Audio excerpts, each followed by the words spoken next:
નમસ્કાર મિત્રો, એજ્યુ સફર પરિવાર વતી હું મુકેશ ડેરવાળિયા આપ સર્વ મિત્રોનું આ યુટ્યુબ ચેનલમાં સ્વાગત કરું છું. આજે છે 5મી માર્ચ 2019 અને આજના કરંટ અફેર રિલેટેડ ખૂબ જ મહત્વના સમાચાર છે. અને જ્યારે પણ આપણા પ્રાઇમ મિનિસ્ટર નરેન્દ્રભાઈ મોદી ગુજરાતના 2 દિવસના પ્રવાસે હોય અને ઘણા બધા મહત્વના ઉદ્ઘાટનો પણ સામેલ હોય તો આ સંદર્ભે આજના કરંટ અફેરને તમારે ખૂબ જ પ્રાધાન્યતા આપવું રહે, કારણ કે આવનારી એક્ઝામમાં આના રિલેટેડ 1 માર્ક તો અચૂક આવશે ને આવશે. તો શરૂ કરીએ આજના કરંટ અફેરને. તો સૌથી પહેલા આપણે દિન વિશેષમાં જોઈએ તો 5મી માર્ચ એટલે કે ગની દહીવાલાનો નિર્વાણ દિવસ. ગની દહીવાલા, જેમનું પૂરું નામ દહીવાલા અબ્દુલ ગની અબ્દુલ કરીમ છે અને તેમનો જન્મ 17 ઓગસ્ટ 1908માં સુરત ગુજરાત મુકામે થાય છે. તેમનું ઉપનામ છે ગની દહીવાલા અને ગની દહીવાલા છે એ ગુજરાતના સાહિત્યકાર છે, કવિ છે. તમે અહીં ઇમેજમાં પણ જોઈ શકો છો. તો મિત્રો, આજે એ વ્યક્તિનો નિર્વાણ દિવસ છે ગની દહીવાલાનો. તો એના વિશે વાત કરું તો 1942માં મહા ગુજરાત ગઝલ મંડળના તેઓ સ્થાપક સભ્ય રહી ચૂક્યા છે. ગુજરાતમાં સ્વર સંગમ નામના સંગીત મંડળની પણ તેમણે સ્થાપના કરી છે. 1928માં અમદાવાદમાં અને પછી 1930 થી સુરત જઈ અને દરજીની દુકાન કરી હતી. 1981માં ભારત સરકાર તરફથી સાંસ્કૃતિક વિનિમય યોજના અન્વયે પ્રકાશિત થતા ગુજરાત મિત્ર દૈનિકમાં કાવ્ય અને કટાક્ષિકા લેખનનું કાર્ય તેઓ કરતા હતા. માનવ હૃદયની ઝંખના અને ભીષણ વાસ્તવિકતાને સમાન રૂપે નિરૂપતું ભિખારણનું ગીત એ એમની જાણીતી રચના છે. ખાસ યાદ રાખજો મિત્રો, ભિખારણનું ગીત તેમની જાણીતી રચના છે. તેમની કૃતિઓની વાત કરું તો ગાતા ઝરણા, મહેક, મધુરપ, ગનીમત અને નિરાત એ એમના ગીત, ગઝલ અને મુક્તકના સંગ્રહો છે. અને તેમનું મૃત્યુ આજે 5મી માર્ચ 1987ના રોજ થયેલું અને એના સંદર્ભે આ ગની દહીવાલા આજે કરંટ અફેરમાં છે. મિત્રો, આ વિડીયો ગમે તો એક લાઈક તો અચૂક કરજો. આગળ વધીએ આજના કરંટ અફેરમાં. તો ગુજરાત એટલે કે ત્રણેય ટ્રાન્સપોર્ટેશન ધરાવતું અમદાવાદ એકમાત્ર એવું શહેર બન્યું છે કે જેઓ 3 ટ્રાન્સપોર્ટેશન ધરાવે છે, જેમાં સિટી બસ ટ્રાન્સપોર્ટેશન સર્વિસ એટલે કે AMTS એ સર્વિસ પણ અમદાવાદ ધરાવે છે. રેપિડ બસ ટ્રાન્સપોર્ટેશન એટલે કે BRTS પણ અમદાવાદ ધરાવે છે. અને તાજેતરમાં મેટ્રો રેલ ટ્રાન્સપોર્ટ જે અમદાવાદમાં આપણા પ્રાઇમ મિનિસ્ટર દ્વારા ઉદ્ઘાટન કરવામાં આવ્યું છે એ પણ ટ્રાન્સપોર્ટેશન સુવિધા ધરાવે છે. તો આ અંતર્ગત ગુજરાતનું ત્રણેય ટ્રાન્સપોર્ટેશન ધરાવતું એકમાત્ર શહેર બની ગયું છે અમદાવાદ. અને આ માહિતી નીતિ આયોગના CEO અમિતાભ કાંતે ટ્વિટર ઉપર કરી છે. તો ખાસ યાદ રાખજો, અહીં પણ એક ક્વેશ્ચન બને છે કે નીતિ આયોગના હાલના CEO કોણ છે? અમિતાભ કાંત. અને આપણે સૌને ખબર છે કે નીતિ આયોગ એટલે કે યોજના આયોગનું નામ બદલી અને નીતિ આયોગ કરવામાં આવ્યું છે. અને આ છે એ આપણા ભારત દેશની થિંક ટેન્ક છે, એ પણ તમે યાદ રાખજો. આગળ વધીએ તો AMTS એટલે અહમદાબાદ મ્યુનિસિપલ ટ્રાન્સપોર્ટેશન સર્વિસ અને BRTS એટલે શું? Bus rapid transit system. તો ઘણી વખત આના ફૂલ ફોર્મ પરીક્ષામાં પૂછાઈ ગયેલા છે, તો આ ફૂલ ફોર્મ તમે ખાસ જાણી લેજો. આગળ વધીએ તો આદિવાસીઓના ભાતીગળ મેળાનો પ્રારંભ થયો છે. આદિવાસીઓના આ મેળો નર્મદા જિલ્લાના સાગબારા તાલુકાના દેવ મોગરા ગામે ભરાય છે. તો ખાસ યાદ રાખજો, આદિવાસીઓનો મેળો અને દેવ મોગરા ખાતે. અને આ આદિવાસી મેળામાં 3 રાજ્યના આદિવાસીઓ પણ ભાગ લે છે.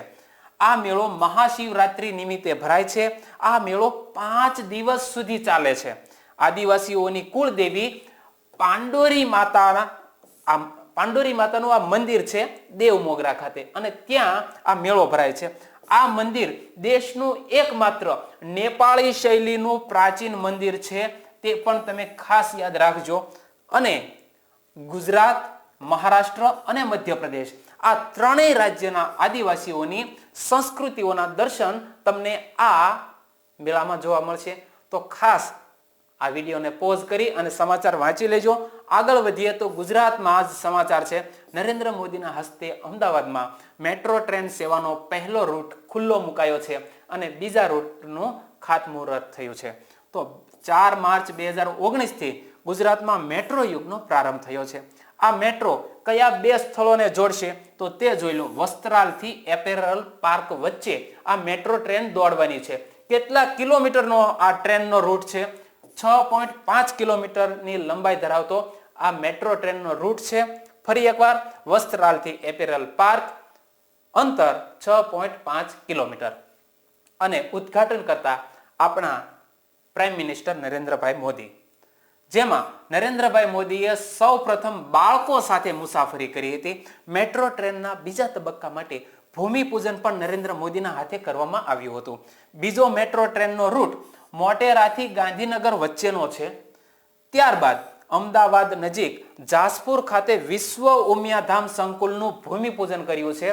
તો આ પણ ખાસ યાદ રાખજો, જાસપુર ખાતે આ ઉમિયાધામ સંકુલનું ભૂમિપૂજન કર્યું છે. 1000 કરોડના ખર્ચે કડવા પાટીદાર સમુદાય દ્વારા આ ઉમિયાધામ સંકુલનું નિર્માણ પામવાનું છે, જેની અંદર મંદિર, વિદ્યાર્થીઓ માટે હોસ્ટેલની સુવિધા, કોઈ વિદેશીથી આવે છે એવા NRI લોકો માટે ત્યાં રહેઠાણની સુવિધા, આવા ઘણા બધા અંદર સુવિધાઓ છે. તો એ વિશે પણ આપણે જાણશું. વિડીયો ગમે તો મિત્રો વચ્ચે શેર કરવાનું ન ચૂકતા. તમારા મિત્રોને વોટ્સએપ અને ફેસબુક ઉપર દેશની સૌથી મોટી સરકારી હોસ્પિટલ ગણાતી સિવિલ હોસ્પિટલ, એ સ્પેશિયાલિસ્ટ હોસ્પિટલનું પણ લોકાર્પણ કર્યું છે. અને આ હોસ્પિટલમાં 1200 જેટલી પથારીઓ છે. ત્યાર પછી ભારત લેવલના સમાચાર જોઈએ તો કર્ણાટક સરકારે 2019ને જળ વર્ષ તરીકે જાહેર કર્યું છે, જેનો મુખ્ય ઉદ્દેશ પાણી બચાવવું અને તેના વિશે જનતાને માહિતગાર કરવાનો છે. તો મિત્રો ખાસ યાદ રાખજો, કર્ણાટક સરકારે 2019ના વર્ષને જાહેર કર્યું છે જળ વર્ષ તરીકે, અને તેનો મુખ્ય ઉદ્દેશ રહેલો છે પાણી બચાવવું અને તેના વિશે જનતાને માહિતગાર કરવી. તો આ જાહેરાત સરકારના બધા જ વિભાગોમાં હવે લાગુ થઈ ગઈ છે, જેના માટે 50 કરોડ અને 100 કરોડ રૂપિયાની ફાળવણી પણ કરવામાં આવી છે, જેથી 2 વર્ષમાં રાજ્યમાં 14,000 જળ સ્ત્રોતોને પુનર્જીવિત કરવામાં આવશે, જે ખૂબ જ મોટું લક્ષ્ય છે અને ઉપયોગી પણ છે. અને હાલમાં ઈસરોએ યુવા વૈજ્ઞાનિક કાર્યક્રમની શરૂઆત કરી છે. ઈસરોના સ્થાપક એટલે કે વિક્રમ સારાભાઈ, ઈસરોના હાલના ચેરમેન એટલે કે કે સિવાન, અને ઈસરો એટલે કે એનું full form Indian satellite research organisation. તો આગળ વધીએ. જેણે આ વર્ષે સ્કૂલના વિદ્યાર્થીઓ માટે યુવા વૈજ્ઞાનિક કાર્યક્રમ, જેનું ટૂંકાક્ષરી નામ આપ્યું છે યુવિકા નામનો એક વિશેષ કાર્યક્રમની શરૂઆત કરી છે. યુવિકા એટલે કે યુવા વૈજ્ઞાનિક કાર્યક્રમ. યુવા વૈજ્ઞાનિક કાર્યક્રમ. આ કાર્યક્રમનો મુખ્ય ઉદ્દેશ અંતરિક્ષ કાર્યોમાં વિદ્યાર્થીઓને રસ જગાડવાનો છે. અને ઈસરોની સ્થાપના 1969માં, પૂરું નામ Indian space research organisation, headquarter Bangalore Karnataka મુકામે, ઈસરોના અધ્યક્ષ કે સિવાન અને સ્થાપક ડોક્ટર વિક્રમ સારાભાઈ. અને અહીં વાત આવે છે, આ જે કાર્યક્રમ અમલમાં મુકાયો છે યુવિકા, એમાં કયા વર્ષના અથવા તો કયા ધોરણના બાળકો આમાં ભાગ લઈ શકશે? તો ધોરણ 8મું જેમણે પાસ કર્યું છે અને ધોરણ 9માં પ્રવેશ મેળવ્યો છે એવા વિદ્યાર્થીઓને આમાં અગ્રતા આપવામાં આવશે. આગળ વધીએ તો 1 માર્ચને શૂન્ય ભેદભાવ દિવસ તરીકે ઉજવવામાં આવે છે, જેને અંગ્રેજીમાં ઝીરો ડિસ્ક્રિમિનેશન ડે કહેવામાં આવે છે. આ દિવસ દર વર્ષે માર્ચ મહિનાની 1લી તારીખે ઉજવવામાં આવે છે. 2019ના વર્ષમાં શૂન્ય ભેદભાવ દિવસની થીમ વ્હાઇટ ઇફ રાખવામાં આવી છે. અહીં તમે ઇમેજ પણ જોઈ શકો છો. 1 માર્ચનો official logo, zero discrimination day એટલે કે શૂન્ય ભેદભાવ દિવસ. તો પહેલો શૂન્ય ભેદભાવ દિવસ 1 માર્ચ 2014ના રોજ ઉજવવામાં આવ્યો હતો, જેને UNAIDS દ્વારા લોન્ચ કરવામાં આવ્યો હતો. તેની પહેલા UNAIDS ને ડિસેમ્બર 2013માં વિશ્વ એડ્સ દિનના દિવસે આ શૂન્ય ભેદભાવ અભિયાન શરૂ કરાયું હતું, અને જેમાં સમાજમાં ભેદભાવની જે પ્રથા છે તેને દૂર કરવા માટે આ દિવસ ઉજવવામાં આવ્યો છે.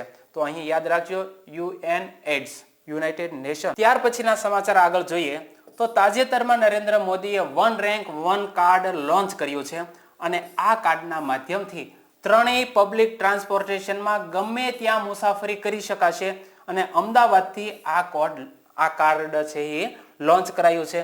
ખાસ યાદ રાખજો, one nation one card, one nation one card launch કરાયું છે. અને ત્યાર પછી સમાચાર અહીં આપણે પૂર્ણ કરીએ છીએ. આજના કરંટ અફેરમાં આટલું જ છે. અને તમે બધાય સરસ મજાની કોમેન્ટ વર્ણનાત્મક રીતે લખો છો અને જેથી આપણા સૌના જ્ઞાનમાં ખૂબ વધારો થઈ રહ્યો છે. ત્યારે એજ્યુસફર પરિવાર સાથે તમે બધા જોડાયેલો રહો અને વિડીયો નિહાળો, શરૂઆતથી અંત સુધી નિહાળો તેવી જ એક વિનંતી છે.